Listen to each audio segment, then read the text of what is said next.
Bhardwaj, Chief Financial Officer for Middlesex Cricket. Thanks ever so much for joining us. We're here in the pavilion today. It's pretty much a year to the date since you joined the club. Probably high time we had a catch up and talked all things finance. So 1 year in, how's it been? It's been challenging, but fun. I do like a good challenge. It's been very different to what I'm used to, but yeah, it's been challenging. I guess it would be fair to say a bit of a baptism of fire. You joined in the wake of the COVID pandemic, which of course to any financial department in any business poses all sorts of problems. How are the finances of the club coming out of that difficult period? We are in a much better position than we have been. I'd like to think we're in a much better position than we've ever been, just with the work that the finance team has done is add a layer of clarity, openness and honesty with its numbers. So I think the club is in a much better position financially just by pure visibility now.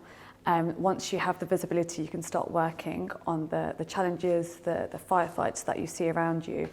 Whereas going in a little bit blind, you don't know where the challenges are. So I do think we're in a much better position. And from where we were a year ago to now, we're in a much better, just due to clarity, I think. It's good to hear. I guess as if the COVID pandemic didn't pose enough problems in itself, you also joined the club pretty much at about the time when we were just uncovering a bit of a pension misnomer, shall we say. Obviously that in itself will have posed enormous challenges. I know David Kendix gave up an enormous amount of his own time to get to the bottom of that situation. How much of an impact has that had on the cash flow of the business and moving forward as a club? The two together has caused a massive effect on the cash flow. And like you just said, going in with just the COVID-19 is obviously going to have or pose difficulty in cash flow, but together at the same time with the pension issue, it has cut me out of my work, I'll tell you that much. It's been interesting. When I was interviewed, I said to the interview panel, I love a good challenge. I just didn't realise how much they took that on board. I was like, well, she said she likes a good challenge, so here's quite a few. And they gave it all in one go. I think in isolation, it would have been easier to kind of navigate through, but both the pension and COVID at the same time definitely took a hit on the cash flow. Yeah, I mean, I suppose when you look at Middlesex as a club, unlike any of the other 17 first-class counties, we're totally unique in the fact that we don't own our own ground. So we have restrictions on potential revenue streams that we can generate. One huge part of our income is, of course, membership revenue. You must be, I guess, really satisfied. Even after COVID, the club have done extremely well in maintaining member loyalty, and the members have been fantastic in showing that long-term support of the club.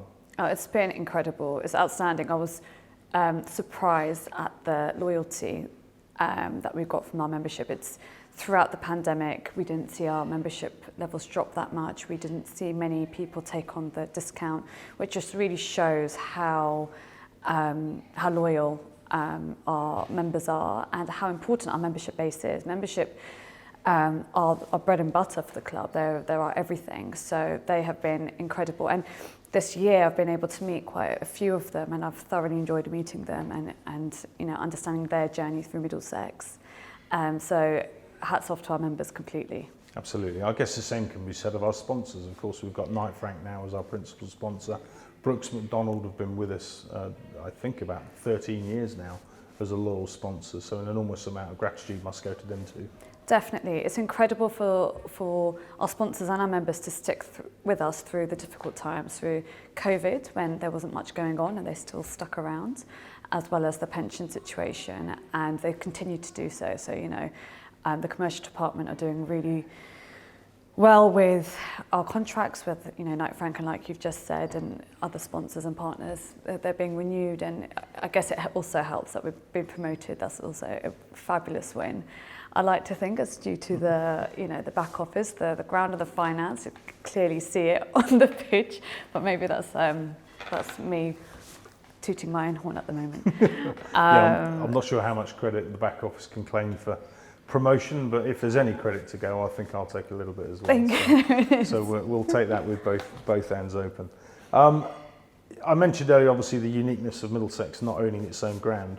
Obviously, Lord's owned by MCC. The partnership with Marylebone Cricket Club is, of course, vital to our ongoing stability. I know that's something yourself and Andrew Cornish, the CEO, have been working hard with MCC on. Could you give us an update on that? Yes, definitely. MCC have been incredible to us. When I first joined, I made it an aim of mine to grow closer to them and, even have informal meetings, coffee catch-ups, just so we, form a relationship. And they have been really supportive, both financially and non-financially this year, and they continue to do so. We're in talks constantly with how we're going to improve our partnership, even up until as recently as last week, and it continues to do so. I thank them for all their support and their continued support. It's wonderful to grow a stronger partnership than I think we've ever had with them. So it's definitely a flourishing relationship. That's good to hear. I mean, their support is essential in us moving forward. Now, unlike any other county, as I said, we are unique. I know you've been going around and about the other counties, meeting CFOs and FDs and chatting to them about revenue opportunities that exist within the game. What conclusions can you draw from that in terms of how we can grow Middlesex moving forward? I will echo what you've just said. We're a very unique position. We're unable to, hold a Michael Bublé concert and therefore get revenues outside of cricket. I am pushing the commercial team and working alongside the commercial team to really work on the digital proposition that we have to offer. Thanks to yourself, Fletch, we've got great, streaming platform and a great stream. And so working on ways outside of the traditional revenue streams that cricket would traditionally see, we're looking outside of that digitally, outside of pure cricket. We're also set up our new foundation, our new charity arm, Middlesex in the community, and we're looking at, expanding and connecting with the community for whole of Middlesex, which is a vast amount of boroughs, and trying to figure out ways in which we can raise money to ensure that we can really put cricket out there in the community and for the good. So, yeah. You've touched on something quite salient there, Illa. I mean, for me, the work we do in our communities already and that our participation team deliver often goes unsung. It's kind of goes under the radar. They do it day in, day out as part of their jobs. But that's where we're making an enormous impact at the moment. We had our first Connecting Communities event at Hounslow Mosque last week, which was a huge success. So that's something, of course, you're looking to grow, and we can reach out to those communities and bring them closer. It's definitely the aim. So we're looking forward to doing that a lot more, and through all the boroughs in, under Middlesex's radar, from Tower Hamlets to, like you said, Hounslow, and it's something that's really close to me personally. So yeah. So Illa, last couple. I know you've spent a bit of time pulling your own team together as well. Historically, I think finance has been kind of handled by the FD. You talked about the processes and policies and procedures you've put in place. I guess having a good, solid, strong team underneath you allows you to make those more strategic decisions that can grow the business and can take us to where we need to be.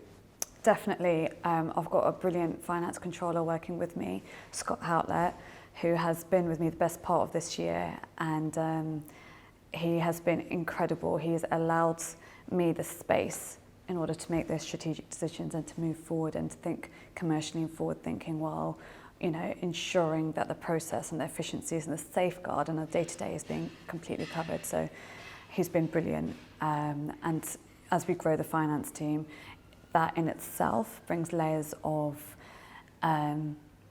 safeguarding and financial rigour and process that needs to be put into any company, club, for-profit, not-for-profit organisation. So we're able to get that through, the finance team. Absolutely. And as a members club, Illa, obviously members have an equal share in us as a business. Last words from you in terms of the finances. You don't have a crystal ball at your disposal, but where are we going to be after what's been 2 difficult years? Where are we going to be in 12 months' time? In a much better position than we are now. I've got absolute faith in it, and we're going to strive to ensure that the financial health of the club remains stable after so many years of instability. That's my main purpose. Ella, thanks for your time. Thank you.